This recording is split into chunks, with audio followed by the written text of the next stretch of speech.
हरे कृष्णा आप सभी को। करवा चौथ की कहानी। एक साहूकार के 7 लड़के और एक लड़की थी।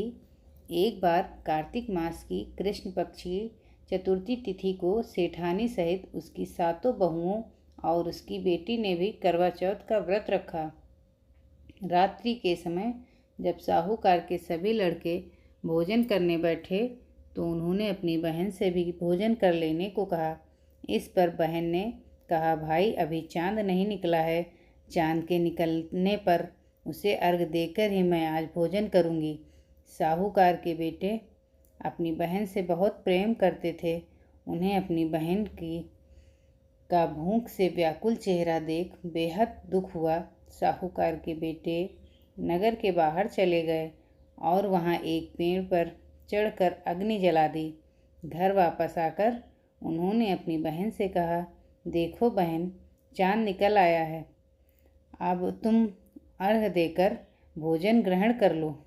साहूकार की बेटी ने अपनी भाभियों से कहा, देखो चांद निकल आया है, तुम लोग भी अर्घ देकर भोजन कर लो। ननद की बात सुनकर भाभियों ने कहा, बहन अभी चांद नहीं निकला है, तुम्हारे भाई धोखे से अग्नि जलाकर तुम्हें प्रकाश के रूप में चांद के रूप में प्रकाश दिखा रहे हैं। साहूकार की बेटी अपनी भाभियों की बात को अनसुनी करते हुए भाइयों द्वारा दिखाए गए चांद को अर्घ देकर भोजन कर लिया। इस प्रकार करवा चौथ का व्रत भंग होने के कारण विघ्नहर्ता भगवान श्री गणेश साहूकार की लड़की पर अप्रसन्न हो गए। गणेश जी की अप्रसन्नता के कारण उस लड़की का पति बीमार पड़ गया और घर में बचा सारा धन उसकी बीमारी में लग गया। साहूकार की बेटी को जब किए हुए दोषों का पता लगा तो उसे बहुत पश्चाताप हुआ। उसने गणेश जी से क्षमा प्रार्थना की और फिर से विधि विधान पूर्वक चतुर्थी का व्रत शुरू कर दिया। उसने उपस्थित सभी लोगों का श्रद्धानुसार आदर किया और तदुपरांत उनसे आशीर्वाद ग्रहण किया।